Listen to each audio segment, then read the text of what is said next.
Daigdig naron. Dito na naman tayo sa another episode ng ating vlogs, Badong Aratelis po. Pag-uusapan natin ngayon, ito po, no, ABS-CBN, hindi na po nakatiis dito po sa panlilinlang, no, nitong pamilya na ito ng Romualdez Marcos. Check na po si Romualdez Jose Manuel Romualdez. Ito po yung ating ambassador sa US sa invitation po ni Donald Trump. Pag-uusapan din po natin, ito pong mainit pa rin po yung usapin ng NSC, National Security Council, yung pagkakaalis ni VP Sara. Pahapyawan din natin. Punong-puno po tayo ng balita ngayon. Pahapyawan din po natin itong sa Scarborough Shoal na talagang sa panahon po ni Pangulong Marcos tila talagang hindi na natin kontrolado o nawala na sa atin, 'no? Yan po yung kung kailan tayo nagmamatapang, yan po yung history ng tinatawag nating history po yan ng pagmamatapang po natin, 'no? At inuuna natin yung katapangan sa Tokis kaysa sa ah, diplomasya. Doon po tayo nakukunan ng teritoryo. Ano pa ba? At siyempre yung SSS, pagtataas at yung 777. Sa mga hindi pa po nakakarinig ng 777, ito po may binulgar po rito si Baguio Mayor. Yung mayor po ng Baguio na sino na sino na nga tong Baguio Mayor? Yung binan po to ni Attorney Libayan. Ano ba to? Hindi ko maalala yung Magalong. Ayan. Binulgar niya po kung ano yung 777. At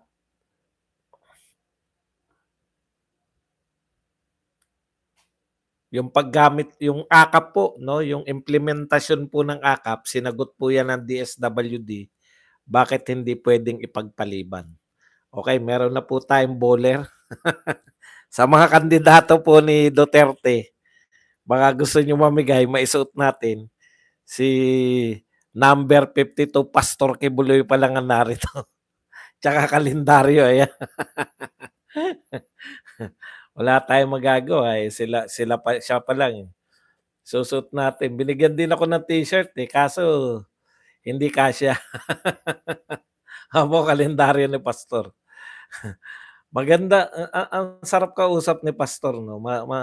Napaka-practical lang po ng mga sige, on the way matatalakay natin yung mga plataporma ni Pastor na napaka-practical. Napakasimple, madaling unawain, 'no, hindi komplikado, talagang tunay na leader, Okay, yan po ang mga pag-usapan natin, pero bago yan, kung bago ka pa lang dito sa ating channel, mag-subscribe ka na. Dahil ito lang ang tayong channel na may kinikilingan, may pinapanigan, una sa balita, huli sa impormasyon, kaya ano pang hinihintay nyo? Pindot na, okay. Ngayon po, pinalalaganap po ito, no? Nagulat ako, akala ko yung ABS-CBN, yung balita ng ABS-CBN ang pinak-check ng kung sino. Oy, thank you very much muna sa mga nagbigay ng pangkape. Teka, dito natin, hindi ko makita masyado malayo. Dalawa na kaagad ang nagpakape. Batiin muna natin yung mga nagpakape. Ayan. Okay. Maraming salamat po kay Sylvia Ibanez na nagbigay po sa atin ng 250 pesos na pangkape. Ayan. Si Sylvia Ibanez po. Ito po ang kanyang a whole 2025 year of prosperity and the winning year for Duterte team. Maraming salamat din po kay Nore Soriano. Happy New Year Kabadong, mabuhay ka. Mabuhay din po kayo. Okay. Pag-usapan po natin 'to. Akala ko kanina nung nabasa ko, akala ko pina-fact check yung balita ng ABS-CBN. Yung pala mismo, yung ABS-CBN na po yung nag-fact check, hindi na po nila matiis, 'no? Itong alam niyo 2-5 tayo kung lokohin itong pamilya na 'to, eh, 'no? Akala kasi nila palibhasa feeling nila kontrolado nila media. Kung ano sabihin nila, yun ang binabalita ng media at wala na pong magfa-fact check, wala na pong magtatama. Actually, tinama natin 'to, eh, 'di ba? Tayo mismo naghanap, totoo bang wala? Pero mabuti po 'yun, eto po nagiging trend, nakikita ko lang. Kasi yung TV5, hinahayaan nilang magsalita laban sa pamahalaan si Ted Filon, eh. So, ibig sabihin, yung mga hinihintay natin na mga pagkakataon na naghihiwa-hiwalay na yung mga oligarko, 'di ba? May pumapalag na sa mga oligarko kasi pumapalag na yung Makati Business Club, eh, 'no? Tapos yung mga parte ng militar, yan po yung mga kinakailangan, eh, sa EDSA 1 at EDSA 2 kasi ang dami nagtatanong sa akin, "Badong, hindi naman nagtagumpay yung ka-EDSA niyo, bakit ano po bang ginawa namin sa EDSA?" Bawal na po bang magprotesta ngayon? Nagprotesta po kami ro'n at wala pong nagpunta ng EDSA na nagsabi na kawawa naman kami, hindi kami nagtagumpay. Hindi po. Lahat na punta ro'n, alam namin matagumpay kami. Hindi naman people power yung pinunta namin do'n, magprotesta, eh. Anyways, pati po yung ABS-CBN, hindi na po nakatiis dito sa mga Romualdez. Pinak-check po. Sabi po niya, hindi totoong walang inimbitahang world leader sa inauguration. Ano ba sinabi kasi nitong ambassador natin na kamag-anak nito ni BBM na isang Romualdez? Sabi po ni Ambassador Jose Manuel Romualdez, as a matter of policy, no head of state is invited. Since 1800s, no head of state has been invited to the US inauguration. So eto po para hindi mapahiya, 'no, yung kanyang pinsan na hindi inimbitahan ni Donald Trump. Okay, pinak-check po siya ng ABS-CBN. Ito po ang sabi ng ABS-CBN. Nauna nang naiulat noong Disyembre 2024 na nagpaabot ng imbitasyon si US President-elect Donald Trump kina Chinese President Xi Jinping, Argentinian President Javier Milei, at Salvadorian President Nayib Bukele upang dumalo sa kanyang inaugurasyon sa Enero 2025. Nung November pa yan, no? So ibig sabihin, malamang marami pang ibang inimbitahan yung uh, incoming President of United States of America. Bakit po dinidiinan natin to, no? Na kasi sanay na sanay. Wag lang mapahiya kahit maliliit na bagay. Ang point ko lang, kung sa maliliit na bagay, actually hindi siya maliit. Nakakahiya siya kasi nagpapakatuta tayo sa US tapos hindi naman tayo iniimbitahan. Hindi naman pala inimbitahan si BBM. Nakakahiya po talaga kung tayo ang tatanungin. Ngayon, may bali-balita tayo, no? May nakapagsabi rin sa atin na very reliable source na hindi lang natin pwedeng i-reveal kung sino. Na imbitado raw si VP Sara at si Tatay Digong sa inauguration, no, ni Donald Trump. Pero ano na yan, eh, no? Hindi na natin pinagtutuunan. Ang pinagtutuunan po natin ng gusto, yung point na ginawa mo na lahat, nagpakatuta ang ating presidente lahat. Wala pa rin tayong nahita. Wala, hindi na imbitahan. Ang masakit, yung nakikipagkagalit ka sa China, para ipagtanggol mo yung iyong pro-US stance. Pero yung si Xi Jinping pa na presidente ng China, ang inimbitahan ni Donald Trump, 'di ba? Yan po ang pinakamasaklap.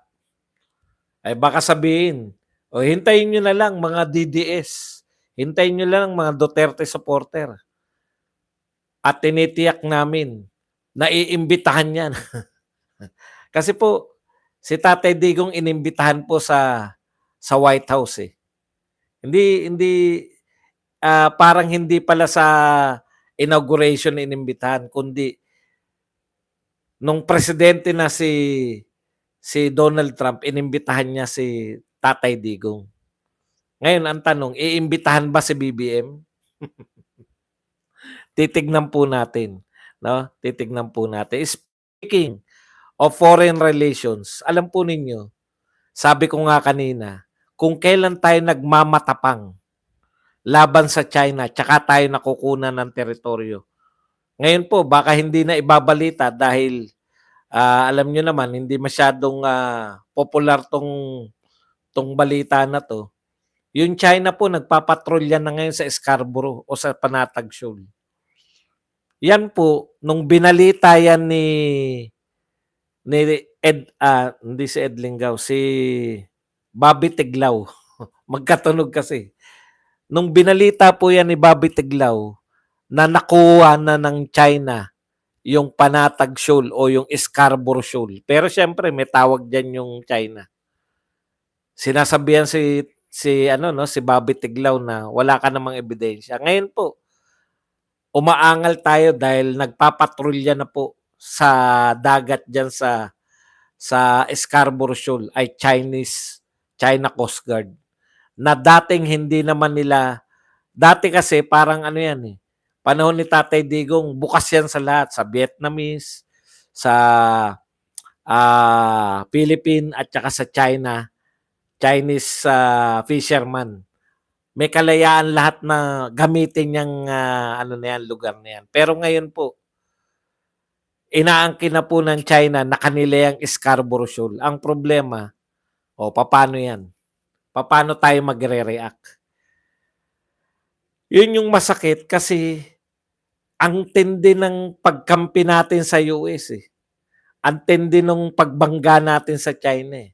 Pero nung sinabi po ng China na kanila yan, maski po yung kakampi nating US, hindi po napigilan yung China na magpatrolya sa sinasabi nating atin na Panatag Shoal at Scarborough Shoal o Scarborough Shoal pala. Ngayon po napatunayan na talagang totoo yung sinabi ni ano na we lost Scarborough Shoal under BBM.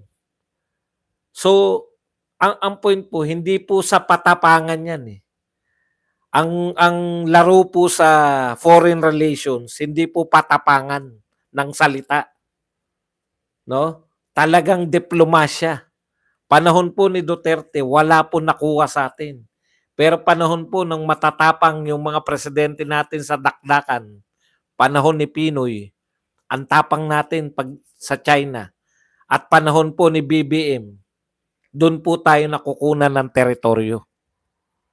Pero nung panahon po madiplomasya tayo sa China, panahon ni Gloria Macapagal Arroyo at panahon po ni PRRD, wala po nakuhang teritoryo sa atin.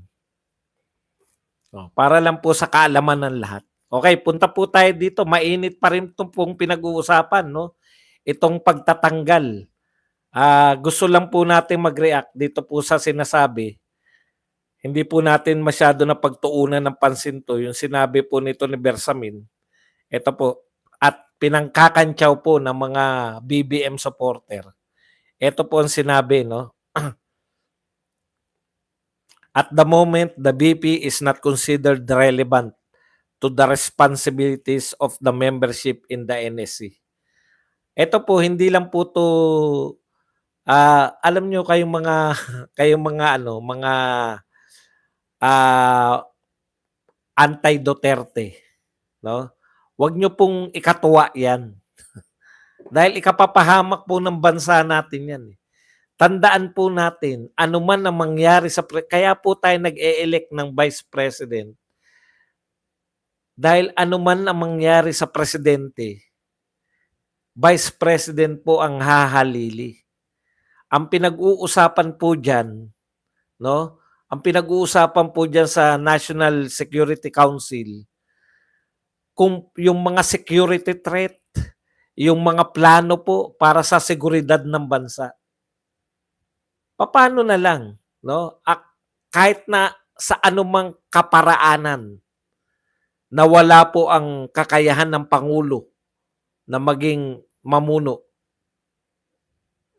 'di ba ang laki ng hahabulin ng Vice President? Kasi hindi niya kasama ngayon sa National Security Council. Ang nakakatakot pa diyan yung pattern ng mga Marcos, 'no? Yung dati niyang presidente ng tatay ni Marcos tinanggal din. Tapos nagbigay daan, 'no? Pagkatapos ng ilang panahon, pagkatapos tinanggal din sa pamamagitan ng tinanggal din sa NSC yung kanyang Vice President. Kalimutan ko yung pangalan, Lopez yata yung apelyido nung Vice President nung tatay ni Marcos na tinanggal niya sa NSC. Tapos nagdeklara po ng martial law. Hindi po natin sinasabi, hindi po ako nagsasabi, 'no?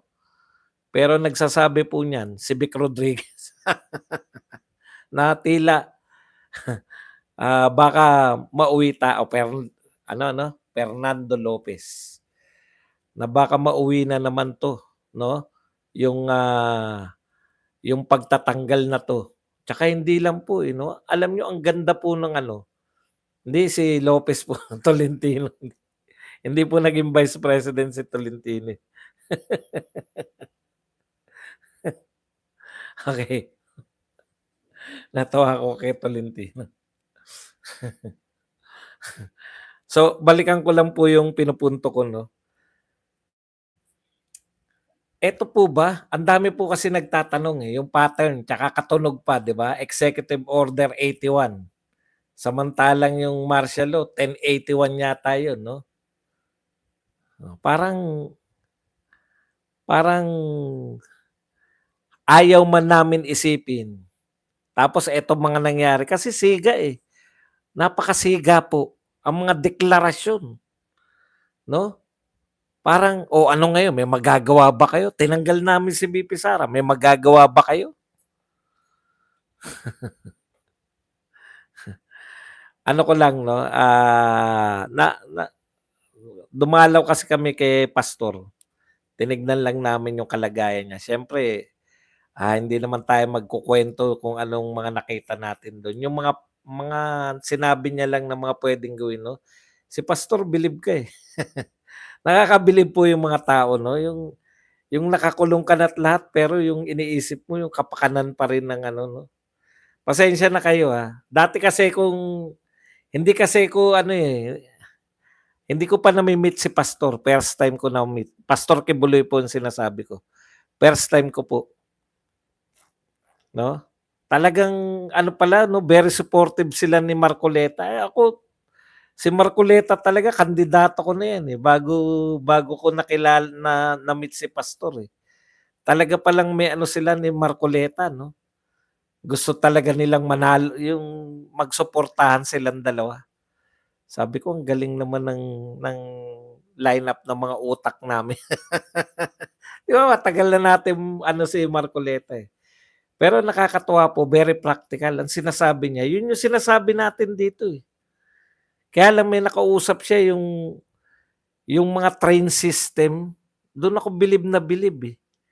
'No, yung kasi parang imposible 'di ba ang Pilipinas ay nabubuo ng mga ng mga pulo-pulo.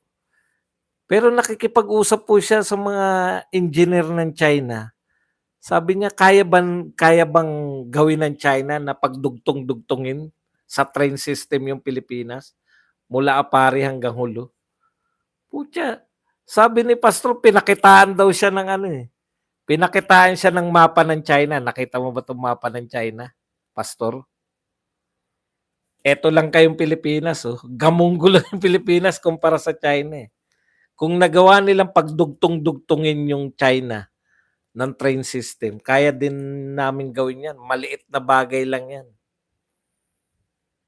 Ang pino-point lang ni pastor sa nung nag-uusap kami, parang yung budget natin, 'no, budget natin kung hindi nanakawin, kung magfo-focus ka lang sa infrastructure, alam niyo nag matagal na natin sinasabi 'to, matagal na natin sinasabi rito na wala pong yumaman na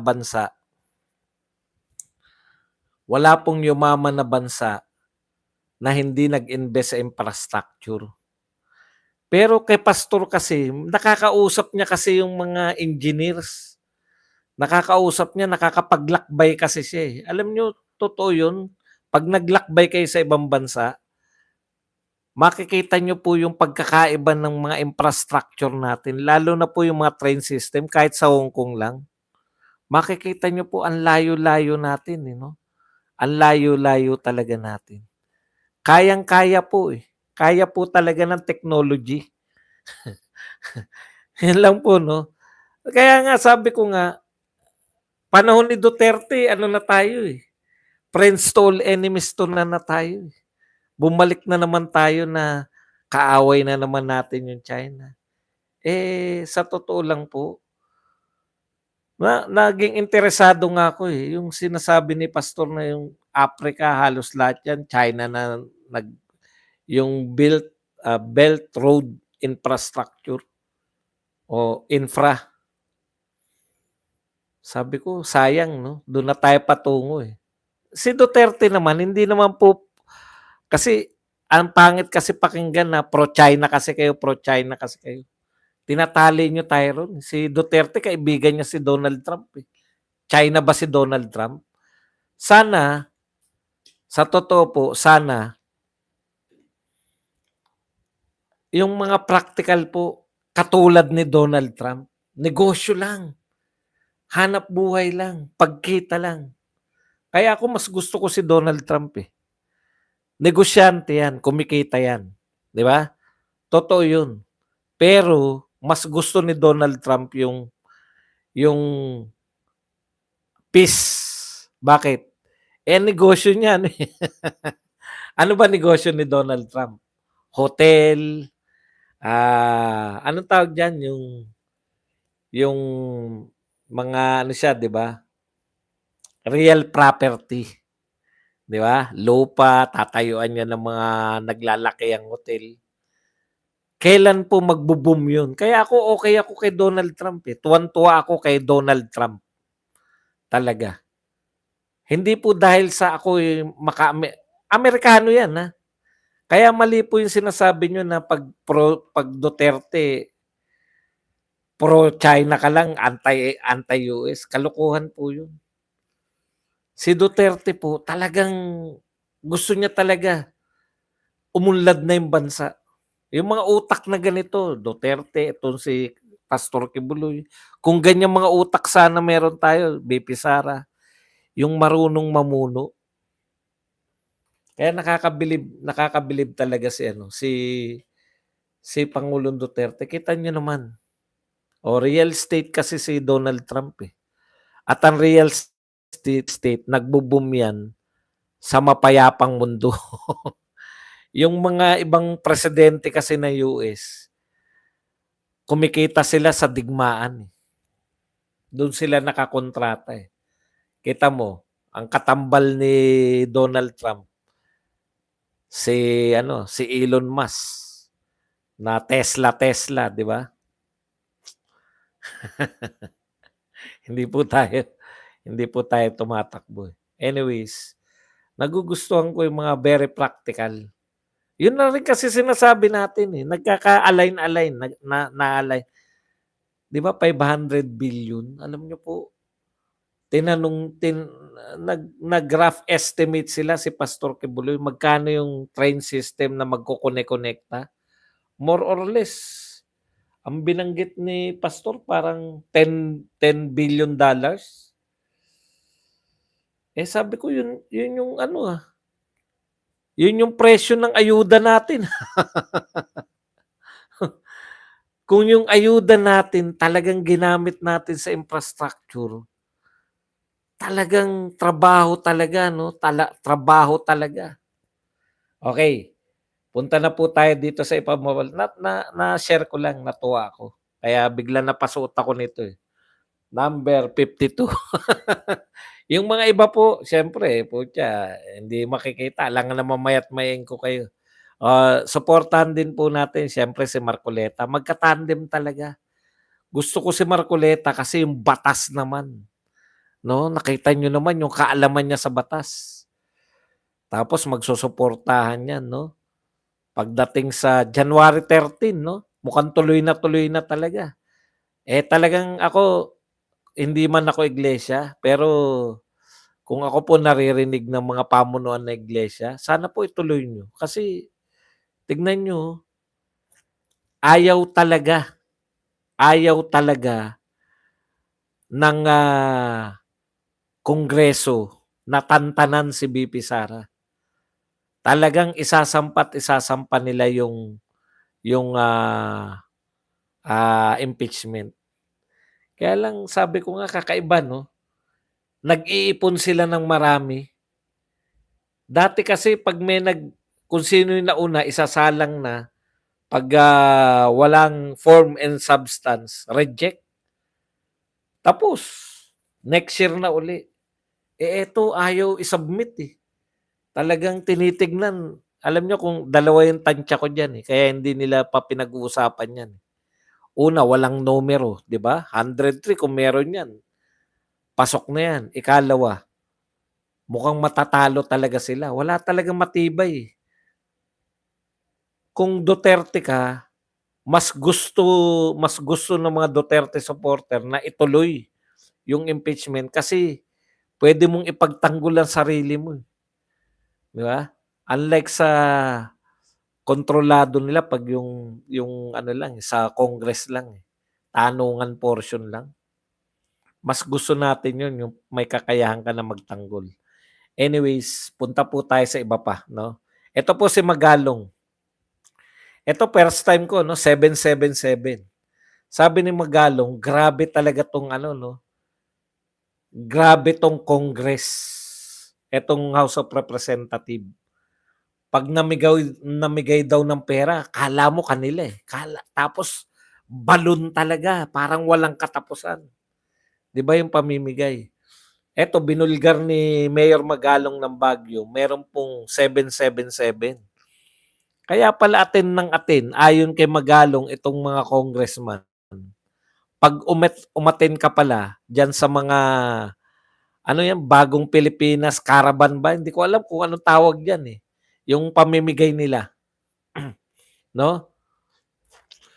'Pag umattend pala diyan, may 777, 7,000,000 AIC, 7,000,000 AKAP, 7,000,000 TUPAD na ibibigay na pondo ng mga congressman. So, 21,000,000. Kung naka-attend ka ng 4 na beses, grabe. Kaya pala gano'n na lang ipagyabang 'no, kaya ang Bangon Pilipinas, 'yan, PER. Alam niyo po, eto lang po ang pinakamakakapal talagang mukha ng mga congressman. Biruin mo pagmamayabang niyo habang yung mga mahihirap halos walang makain o niloloko pa rin nila, eh. Yung mga mahirap anong sinasabi nila, 26 magkano ba, ₱21, hindi ka na mahirap. Bagong Pilipinas Serbisyo Fair. 'Pag umattend ka pala dun 21,000,000 kaya pala napakaraming congressman umattend dun. Pabulaanan niyo 'yan. Ayan oh, Mayor Magalong ang nagsasabi. Sige nga, ipatawag niyo nga sa Congress 'yan, si Mayor Magalong. Isa po 'yan sa pinakarespetadong mayor sa buong Pilipinas ngayon. ₱65 isang araw, hindi ka na mayaman, ay hindi ka na mahirap. Thank you very much kay Ryan and Eddie. Iba na talaga tama ng gobyerno 'to, kare-mare-marim. Kaya po sa mga kasama po namin, mga kapatid naming mga Iglesia ni Cristo, tuloy niyo po. Kasi ang dami pong gustong sumama, promise. Maraming sasama diyan.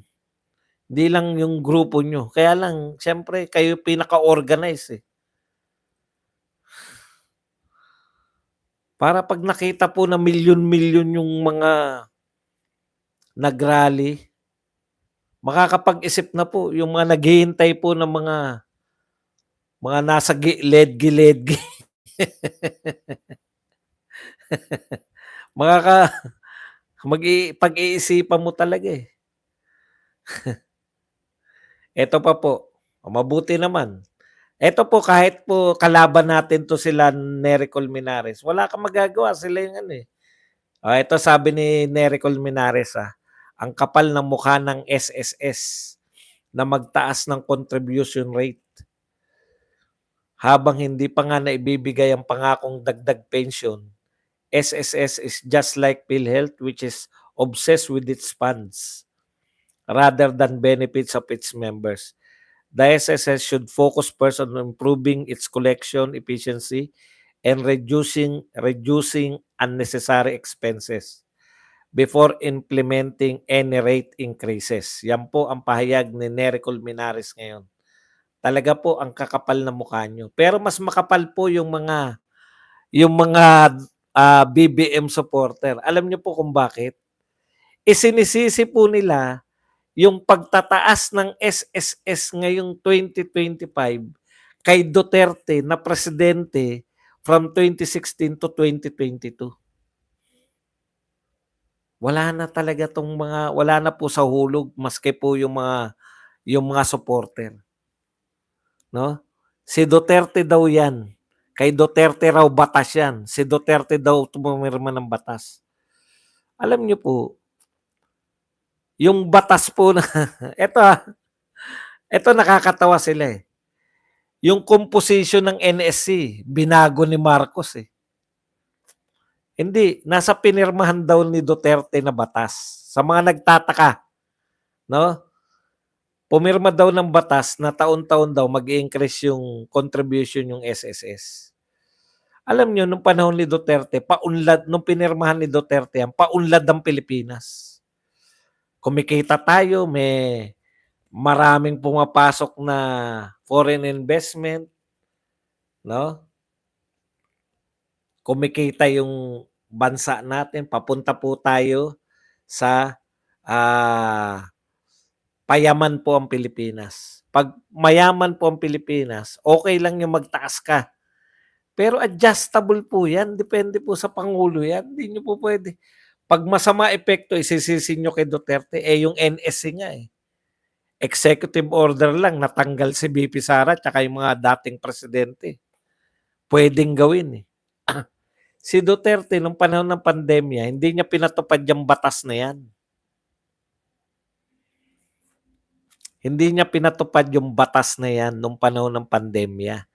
Kasi puwedeng gawin ng presidente 'yun. Taghirap na nga ang Pilipinas. Magtataas pa kayo ng SSS tapos ang masakit isisisi niyo pa sa dating pangulo.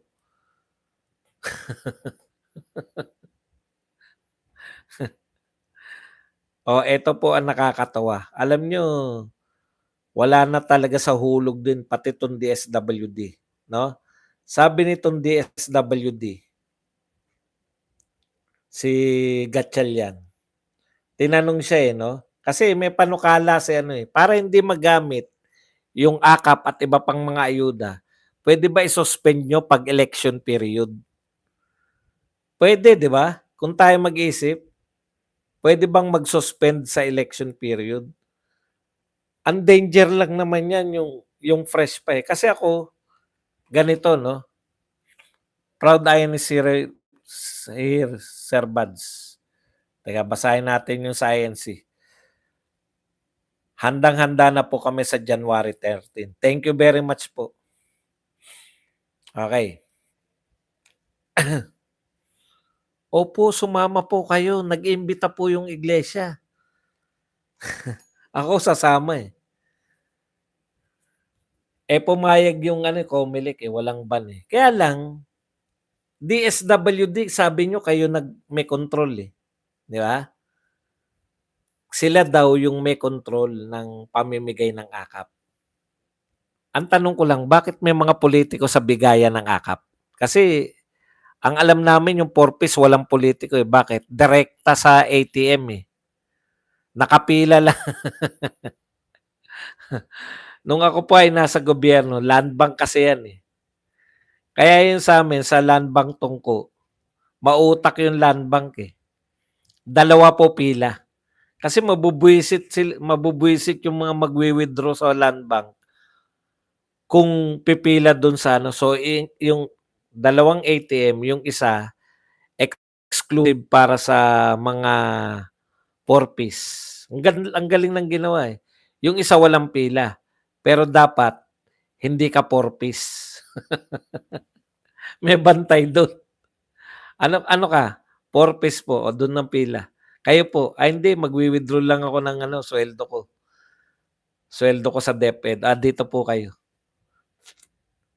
Ayun po, eh, DSWD. Yung akap, ano pala yung pinamimigay nila Martin? Kung sinasabi niyo na walang kinalaman yung mga politiko. O isa pa, May, 'di ba? May. Payag kami, mamigay kayo ng akap ngayon, January, February, March. April, May, wag na kayong pumayag na mamigay. O, 2 buwan lang yun. June na uli. Para masabi talaga na hindi. Ang mahirap kasi yung fresh na fresh, eh. May ka mamimigay. May ang eleksyon. Tapos mamimigay ka ng akap sa May. Binubulan nyo lang yung tao. Kung sinasabi mo, Gatchalian, na walang kontrol yung mga politiko dyan, di, pwede naman kayo mamigay. Ngayon, simulan nyo na. January, February, March. April, May, tigil muna. Tapos sa June na uli. June, July, August, September, October, November, December. Laban kami dyan. Kasi yung pinamigay nyo ng March, ubos na yun pagdating. Pagdating ng eleksyon, ubos na yun, eh. Sabihin ng mga tao, puta, ayoko. Wala na pong epekto yun, eh. Kaya nga sa totoo, yung mga, ang tawag dyan, gapangan, eh. Yung mga politiko sa probinsya, gapangan, madaling araw yan ang botohan. Kunwari, botohan ngayon, halimbawa, May 10. Madaling araw ng May 10 ang bilihan ng boto dyan. Para fresh na fresh. Mamimigay kayo ng May? 'Di ba? Huwag niyo sabihing walang epekto sa boto 'yan. Ibigay niyo 'yan ngayon hanggang March. Ewan ko kung maalala pa ng mga ng mga botante na namigay sa kanila. Kasi ang purpose niyo, tignan mo, Gatchalian, ano purpose ng akap? 'Di ba? Makatulong sa mga nagigipit. Gipit ba kayo? May lang sila nagigipit?